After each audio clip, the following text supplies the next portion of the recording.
বিশ্বের সবচেয়ে ব্যস্ত শহরের একটি এলাকা, কিন্তু 28 জুলাই সকালে এই শহর স্তব্ধ হয়ে যায় একটি গুলির শব্দে। ভয়াবহ এক বন্দুক হামলায় রক্তাক্ত ম্যানহাটন। নিউ ইয়র্ক পুলিশ বিভাগের বাংলাদেশি অফিসার দিদারুল ইসলাম সহ নিহত 4 জন। দিদারুলের বীরত্ব আর আত্মবলিদান ঘিরে কাঁদছে নিউ ইয়র্ক। আরও একবার আলোচনায় বাংলাদেশি কমিউনিটি।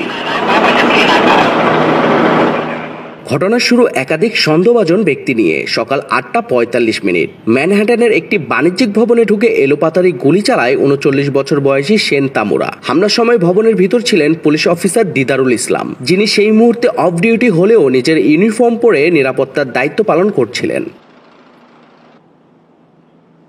গোলাগুলির শব্দে আতঙ্ক ছড়িয়ে পড়ে, লোকজন ছুটে পালাতে শুরু করেন। পুলিশ জানায়, হামলাকারী গুলি চালিয়ে ঘটনাস্থলেই 3 জন সাধারণ নাগরিককে হত্যা করেন। এরপর তিনি অফিসার দিদারুলের দিকে বন্দুক তাক করেন। নিজের প্রাণের ঝুঁকি নিয়ে সাধারণ মানুষকে রক্ষার চেষ্টা করেন দিদারুল এবং গুলিবিদ্ধ হয়ে ঘটনাস্থলেই শহীদ হন।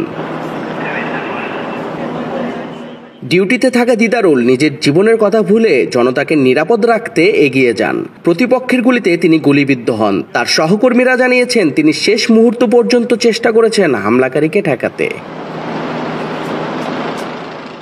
এনওয়াইপিডি কমিশনার জেসিকা সিটপ বলেন, দিদারুল জীবনে যেমন নায়ক ছিলেন, মৃত্যুতেও তেমনই হয়ে রইলেন। তিনি নিউ ইয়র্কবাসীর জন্য নিজের জীবন উৎসর্গ করেছেন। পুলিশ জানায়, শেন তামুরা হামলার পর নিজের অস্ত্র দিয়ে আত্মহত্যা করেন। তার বড় ধরনের কোনো অপরাধী ইতিহাস নেই বলে প্রাথমিক তদন্তে জানা গেছে। হামলার কারণ এখনও স্পষ্ট নয়। পুলিশ ও ফেডারেল সংস্থা তদন্ত চালিয়ে যাচ্ছে। দিদারুলের আত্মত্যাগে শোকের ছায়া নেমে এসেছে নিউ ইয়র্ক ও বাংলাদেশি কমিউনিটিতে। তার পরিবার, গর্ভবতী স্ত্রী, সন্তান সবাই শোকে স্তব্ধ। নিউ ইয়র্কের মেয়র এরিক অ্যাডামস তাকে সত্যিকারের নিউ ইয়র্কার আখ্যা দিয়েছেন।